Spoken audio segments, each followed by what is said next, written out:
Welcome, listeners and viewers, to the long-awaited Season 2 of Half Haunted. I am your host, Candi, and I'm here with my fabulous co-host, Raji. This season is about urban legends, lore, cemeteries, famous haunted places, and serial killers. Welcome to Season 2. This is part of the famous haunted house part of the season. This is going to be Mason House Inn in Iowa. I actually got the privilege of staying at this house overnight, so we'll get into it. I'm here with my co-host, Raji. Hello, Raji. Hello, Candi. How are you? I'm good. How are you? Welcome I'm to good. Season 2. And at the end of July, I got the privilege of going to this psychic retreat ghost hunt in Iowa with the Traveler's Moon, to where I went with them previously to Ashmore Estates in April. I don't know if you were familiar with the other podcast that we did. So I went with them to the Mason House Inn. Anyway, let me do a little bit of background on this place. Initially known as the Ashland House, the Mason House Inn was constructed by Mormon craftsmen traveling west from Nauvoo, Illinois, to cater to Mormons, steamboat passengers, and travelers journeying up the Des Moines River. The name was changed to the Phoenix Hotel in 1857, and after being in the Mason family for nearly a century, it became known as the Mason House Inn. The inn had a bar in the southwest room for a significant period, serving as a bar for close to a century. The furnishings were sold off about 10 years ago under the ownership of a local minister. Currently, it's a bed and breakfast with 9 rooms, each equipped with its own private bath, and interestingly, the modern plumbing was only installed in the late 1990s. So before that, they had to go to the privy in the backyard. So I was like, okay. Ew. Yeah, they told us that when we were there. We're like, what? My bladder would not hold. Mm-hmm. Imagine that having to go in like snow and there's. I understand the times, but yes. Yeah. Built by Mormon craftsmen in 1846, the Mason House had various incarnations, including serving as a underground railroad stop, a holding hospital for Civil War soldiers waiting for transportation, and in 1913, a tuberculosis sanitarium. Over the years, it has been a final resting place for many sick and wounded individuals, as well as for former owners and residents.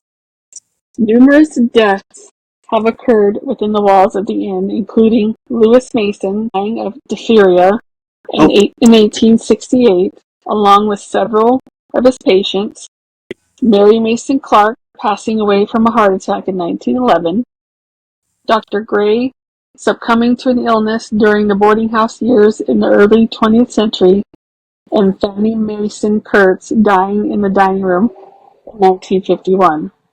According to owners, there are at least 5 spirits that reside in the inn, with countless more reported sightings. 3 of the owners have passed away in the inn. 1 guest was murdered. It served as a hospital in the Civil War, and again from 1920 to 1940 by a doctor who treated patients in the inn. The exact number of casualties from the Civil War remains unknown. Yeah, with a history littered with tragedy and paranormal activity, the Mason House remains a destination for thrill seekers and history enthusiasts like myself. I went in there, my first thought, you'll see the picture. I was like, man, this looks familiar. I was like, oh, wait a minute, this looks like the Amityville house from the front. And I'm like, that's ominous. You know what I mean? I'm like, interesting. But you turn around, and there's the river, and there's this bridge, like this bridge you can walk across, and it's kind of nice. I went on psychic intuitive retreat ghost hunt with a group of other like-minded individuals. Very fun group of people. I go in there. I'm like, okay, I'm trying to meet new people, do stuff. It's the same group that I went to Ashmore Estates with, right? So I'm kind of familiar with some of the people. They put me in room 7. So, like, okay, I walk upstairs, put my stuff in room 7. Mm-hmm. I was in like the twin bed, and there was like 2 beds in there. There's a big bed, like a queen bed, and then a twin bed. So I was like, I'm by myself. And there was another lady named April that wasn't there yet, so I just took the twin bed. Anyway, I put my stuff down. I'm like, that's kind of weird. I kind of felt like someone was in the room with me, but there was nobody in there. But think anything of it. I'm like, okay, whatever. So I shrugged it off, and I'll show the picture but you'll see my bed, and there's a door, and that's the bathroom. And I was setting my stuff down, and I could sworn that someone was like peeking out of the door as I was setting my stuff down. And anyway, I just shrugged it off, and then I went back downstairs, and then introduced myself to everybody, and Yeah. we started the retreat. Whatever, I let it go, right? And so the thing went on, and we did our stuff, and it was interesting. I'll explain like the spirits of the house. The spirits of the Mason house, as we were told, there's a spirit named George, and it's a spirit of a young boy that the guests called George. His apparition has been seen on the landing. He likes to play tricks on the guests and is believed to move things around the house, knock on doors, poke and tug at guests' clothing. One instance involved a guest lying in bed asleep in room 5. He was awoken and tugged on his pajamas, assuming that it was his wife asking him to turn over. Mm-hmm. However, when he tried to move his arm, it would not budge. When he woke up, he realized it wasn't his wife, and saw something tugging on his pajamas, but he couldn't even see. So it was just something tugging, and then nothing was there. So it was a Mm-hmm. strange incident. I'm like, oh, okay, we're hearing this stuff, and I'm like, all right, I could see it's old place, 1946, and like a lot of history, Right. Mary Mason Clark is an old lady on the 3rd floor, south bedroom, and it's currently used for storage. We were not allowed to go up there, as part of it was the owner's private area. They lived there Gotcha. too, so that was the part we weren't allowed to go in. Anyway, her apparition has been seen in a white nightgown standing in the doorway of the north bedroom on the 3rd floor. She was visible for a moment before disappearing. Guests have been reported hearing footsteps on the 3rd floor, where Mary Mason Clark had her sewing room. She only allows former owner Joy Hanson, a fellow seamstress, to enter that room, so it's kept locked. Guests staying in the room 5, which is right below it, Mm-hmm. have mentioned hearing thumping sounds coming from the empty room above them, resembling someone dropping something or stomping on the floor. Another guest complained about a constant squeaking sound from above, resembling like a rocking chair, back and forth. So that's kind of weird. And then a Mr. McDermott, a retired minister who bought Mm-hmm. the inn in 1889, saw the ghost of Mary Mason Clark on the 3rd floor. He had his office in that south bedroom and would often see her sitting in the chair by the window. She expressed unhappiness with the renovations being done in the house. So when we were there, obviously we couldn't go to the 3rd floor, but the owners expressed that they had some weird stuff happen to them too. Mm-hmm. Like they couldn't get in. They can only get in if they asked her. They knocked, say, "Hey, can we get in there for a minute?" It's really weird. Like they would, Oh. yeah. There's like 3rd floor, 2nd floor. All the Yeah. rooms that we were allowed in were on the 2nd floor. All I gotta say, it was a very Ooh. historic, older building with a lot of history. It was kind of neat at first. Yeah. Historic, neat at first, and then Yeah. there's Mr. Knapp, Knapp. There's Mm-hmm. a newspaper clipping detailing a murder that took place in the inn. And Mr. Knapp was stabbed in the heart and died in one of the rooms. He was trying to get into the bed that was already occupied. He had been visiting the tavern and was confused about which room he was in. The man in the bed, believing he was being robbed, took a saber from his walking stick and stabbed Mr. Knapp in the heart. Several Oh. guests sensitive to the spirit world have sensed violence in the rooms, with a heavy presence leading many to believe this is where.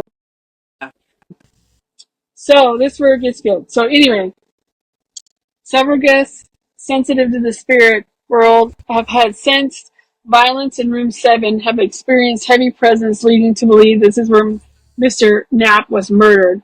Footsteps are often heard in the room where it appears empty at times, and it looks as if someone is trying to lie in bed. Could it be Mr. Knapp still trying to retire for the night? Really quick, guess who slept in room 7? You. Bingo. Anyway, just remember that. I'll tell Okay. you what Okay. happened. Okay. So, Okay. Fannie Mason Kurtz. The last Mason to own the house was Fannie Mason Kurtz, died in the dining room by the fireplace in 1951. Another sensitive guest felt her spirit in the staring at her in the fireplace. It turned out that Fannie Mason Kurtz did die in a rocking chair next to the fireplace when she was 84, and nobody found her body until 3 days later. Ew. And I kind of sensed something happened in this corner over there. Yeah. I didn't know what had happened, but that's apparently what happened.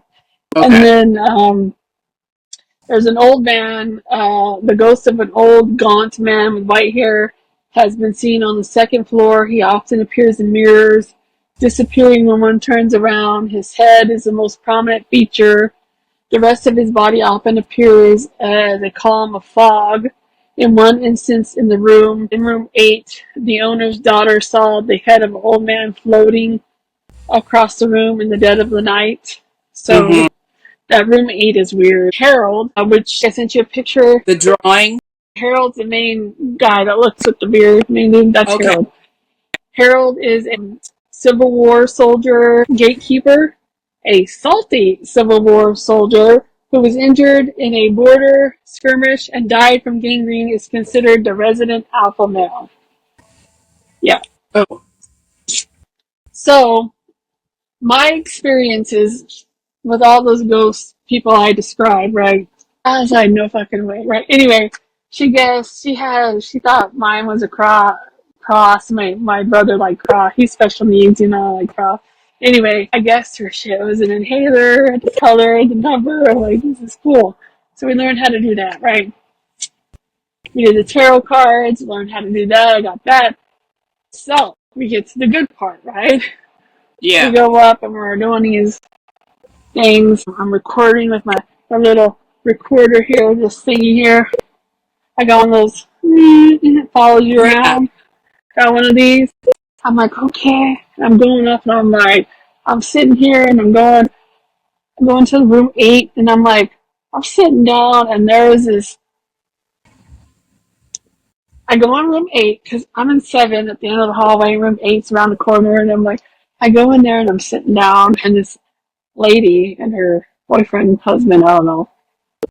I guess, I don't know if I'm describing this right. And if I'm not describing this right, I'm so sorry I forget her name. And I'm not trying to judge or anything. Oh my God, I hope I don't get in trouble for this. But she had these gnomes or with her stuffed animals. I don't know what they were. There was a term that she used. And they were in a corner on their bed. They're like stuffed animals. She named them and I sat on the chair. And I'm like, we're trying to like be quiet. We're trying to like sense stuff. I kept hearing these things whisper, like, so. The little tchotchke stuffed animal gnome thingies. Yeah, and they were whispering, and I'm like, I know I'm not high. I'm like, I know I have not been drinking. It was me, the lady I was booked, roomie with, April. Yeah. She's real nice. And when the owner came in, she was real cool too. I forget her. And I'm over here closest to these things, and they're all gathered in the corner, and I'm like, these fucking things are not. And you hear this, and I'm like, I'm not going crazy. I'm not going crazy. I forget the name, what she called them, stuffed animals, but they're not. They look like Yeah. dinosaurs. So I don't remember what they're. And then you're giggling, and then footsteps, and I'm like, okay. I'm like, all right. I felt totally uncomfortable. I'm like, I'm hearing some shit over here. And I know, and I'm like, okay, I'm not going for. I'm like, okay, I'm out. So I went outside, and then I'm like, okay. Then they had all the lights off. They were doing some stuff, and then they had this in the hallway voice box thingy where it talks out loud. You could talk this stuff. Ah, okay. So let me tell you what had happened. What happened was, I'm ready. so they were truly memorable. I attended the psychic retreat. I told you I was assigned to room 7. I think it's called the Red Rose. I had that weird sense that someone was in the bathroom there, Mm-hmm. You could, and I'll show the audience, the viewers, the room. The way the bed is, you walk in the door, my twin bed is right there by the door, so the head of the bed is there literally by the door. At the end of the bed is the bathroom door, and then there's the big bed I thought someone kept staring at me. They started with the opening drum circle outside. It was peaceful and intriguing. Oh, We got wow. into various activities, learned how to use a pendulum. How do you say a psychometry? Mm-hmm. About a pendulum, a yes or no matter. I was taught how to use it. It was nice to have like-minded people there. I Yeah. wasn't like shunned or anything like that. It was really nice to meet new people. I was pretty amazed how they moved with my energy and how they were welcoming and stuff. We did this exercise where we put a personal item in an envelope and we had to kind of like write down what we thought was in it. We didn't know what was in each other's envelopes because we Okay. put it in before. So I had no idea what was in my envelope. Sure as shit. I was like, I grab it and I'm like, this fucking feels like a fucking inhaler. And I'm like, no way. I'm like, it's in an envelope. And I'm like, this is an inhaler. And I think it was an inhaler. I said, it had a number associated with it and some colors, and I was describing it. I said, I think it had 240 puffs to go, and I was like this. I was like, all right, and I'm like, and then I had a picture of my deceased foster brother that we had, Joe, that passed away. I told you about him a long time ago. So the other lady that had my picture, I had hers. We didn't know it. We had each other's. Okay. Get this. We had the same birthday too, 9/13. Okay. What it was it? It was a voice box, and then I'm like, oh, let me try this again. I'll go into because when you get into room 8, there's like a little hallway. You can sit there, and then there's stairs right behind it. Yeah. I just had a really uncomfortable feeling there. You'll see in the video. I sat down. Nope, and I got right back up. Yep. I'm like, oh, go in the hallway, and then we went into my room, sitting here, and they were doing the box, and there nothing's really happening, right? And then the thing Right. said, "Get out!" And me and Becky, the twin birthday, the lady, we're friends with all of them now. I said, "Did that thing say get out?" I'm like, "Oh my god, we need to get out!" And then the other lady's like, "I don't think that's what it said." And I'm like, "Oh my god!" So we're like, "What?" That's what you But heard. It's time to go. yeah, and then they were asking stuff, and I'm like, "Okay, that was the part was nice." Wandering around, I went in room. I think it was room 5, some room I went into. I can't remember which one it was, but it had like a big, huge room over there. I don't know, but had some chains. I don't know what it was, but it was kind of weird. Uh-huh. And a person died in there. Not like the bedpost was original, but the bed wasn't. I said somebody died in here. I didn't know that. And I Yeah. walk over to this other section, and it's a mirror with like a vanity thing. And I put Mm. my hand on that, and I had a vision of a lady like Marsha combing her hair. Oh, really? Legit, like combing her hair. We had to write all this stuff down on this paper, right? Oh, that's stupid. I'm thinking to myself, this isn't going to work. Writing down, I'm probably not right, you know what I mean? And so I felt sadness, heard whispers and footsteps. It was just weird. I'm like thinking, Mm-hmm. I'm not hearing this shit. I'm going crazy, you know what I mean? Trying to like, oh, it's somebody else. There's multiple people here. Could be just Mm-hmm.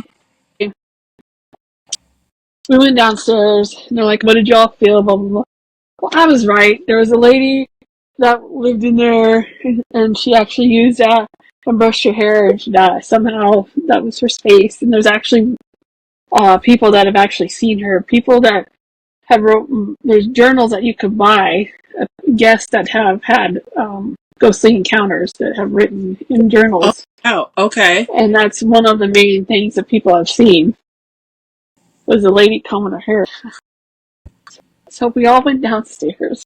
It was getting towards like the end of the night. We all went downstairs to the like dining room area. Anyway, they did a thing called the Estes method. Mm-hmm. So Chris and Kelly are a paranormal team, they're the Traveler's Moon. Chris was blindfolded and had earplugs or couldn't see or hear. And then Kelly asks some questions and then he repeats what he hears from the ghost. I guess that's how the Estes method is. Okay.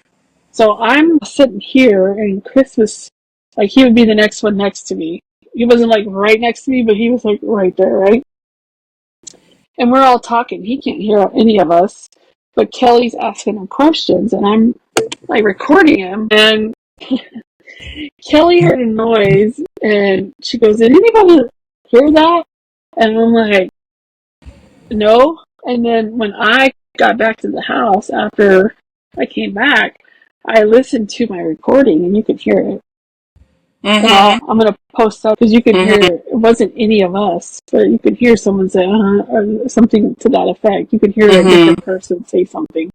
And it was responding to what Chris was saying. It was wild. We all decided to go to bed that night, right? Mm-hmm. You know, I'm not afraid of much when it comes to paranormal. Yeah. I get in bed, and everybody's in bed, literally. We're all asleep. I'm saying my prayers, Mm-hmm. and I had my phone table at the end of my bed, Mm-hmm. and I left my phone on record, and I'm sleeping, trying to sleep. I can't sleep. All of a sudden, I can hear arguing outside of the door in the hallway. You can't hear exactly what they're saying. You know, some people are, it's like they're Yeah. arguing, but you can't hear them. And I'm Yeah. like, what the fuck is going on? I'm like, I mean, it's like right outside the door, but you can't hear them. And I'm like, oh god. That's one of the main things that people have heard is arguing. And then I'm like, oh my god. And then you hear footsteps. And it's a wooden floor. Yeah. And I'm like, oh my god. It's just weird. You hear like walking around in the morning. I just couldn't sleep. Like I was tossing and turning, and I'm like, I don't dare go to the bathroom because that's where the dude's he hangs out in the bathroom. I'm like, no. I just felt someone right there the whole entire night. And in the morning, what got me in the morning, Raj, was everybody's. This is like 6 in the morning. Everybody's You asleep. have not been asleep. Now been asleep. Well, I might have like dozed off, but it's Yeah. not like a sleep. 6 in the fucking morning, Rosie. All of a sudden, I heard a lady yell, and I don't know what she said, but you know it's a woman. You hear? Mm-hmm. Yelling like that. I woke the hell up. I said, that's it. I'm out. The other lady was sleeping. My friend April sleeping. Grab my shit. Everyone's dead asleep. Get me out of the house. Grab my stuff. I don't care if he was in the bathroom watching me take a crap. I'm out. Yeah. Mom was like, oh, you're home early. I said, yep, I'm I'm home done. early. I couldn't. Oh, they bothered you? I told them not to. Well, yeah. I heard arguing before I went to bed. I heard someone Yes. screaming at them. What? Yeah. I didn't hear nothing. Well, I did, and I heard footsteps too. But, I was like, No. but I'm gonna go. Yeah. But I was just like, this is crazy. I heard voices, footsteps, a woman's distressed voice in the hallway. I was just like, I just made it as my car. I'm like, oh my god. Mm-hmm. I'm like, I don't know if you could go there, Raj, and you'd probably be like, what the fuck? I mean, You already know the faces I make. So, yeah. But no one heard these sounds but you. exactly, because everyone was asleep. Everyone's already been there before. No. They've been there multiple times, and these people were like, these are my friends. And I'm It's like, like gang initiation. Let's scare her. I was like, no, but no, in all honesty, my friend April, she's not my friend, right? She Yeah. goes, I have her own video. She said, now, Harold, she talked to the ghost. Now, Harold, this is my friend Candi. She really Yes. doesn't like being woken up at night. You're more than No. welcome to mess with me, but please don't mess with her. Because I Yeah. guess he's known to do that. And I was like, what? I guess the guy likes to get in your face. Like, you're sleeping, and you wake up, and he's right there. And I was like, the whole night, Mm-mm. I was like, oh Mm-mm. my God, have I sex like this? And I was like, oh, Jesus. Mm-hmm. But you walk in there in history, you can tell. I mean, it's crazy. But it's only like an hour from here. And the Oh, what? people that own it are really nice. And the river's right there. No fish. Mm-hmm. Everybody knows everybody. You could stay in a caboose car outside of it. Ooh, Yeah, really? it's pretty neat. That would be Yeah, cool. I mean, really nice. So, and then in 2006, the Today Show dubbed it the bed and breakfast of one of the most haunted lodgings in America. It's supposed to be inhabited by 20 spirits. And that's probably one of the most haunted places I've been in besides Ashmore Estates. I mean, it's pretty haunted. Yeah. I had a good time. I would go back, but like I would bring somebody with me. Like I wouldn't go by myself. Have your chicken and dice and crosses and holy water. These people have been there multiple times. I'm like, sweet Jesus. But it was great. I enjoyed it. I would recommend people check it out. There's an app you can go on. It's a haunted app you can download and it takes you to places you can visit. And it's on the Iowa Loop of haunted places. And it's only like an hour from my house. Very good. Hour and 10, so it's not bad. Right on. As always, thank you to my listeners and viewers, and a very special thank you to the Mason House Inn and the Traveler's Moon. And now for the evidence from the Mason House. You'll hear the Estes method, some unknown sounds, some talking, and a possible hello. It's best to use your headphones, so sit back and enjoy and let me know what you think. Curtis, I honestly don't know a ton about you.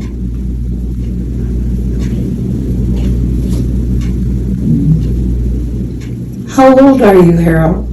Curtis? Was that one of us that just went, mm-hmm?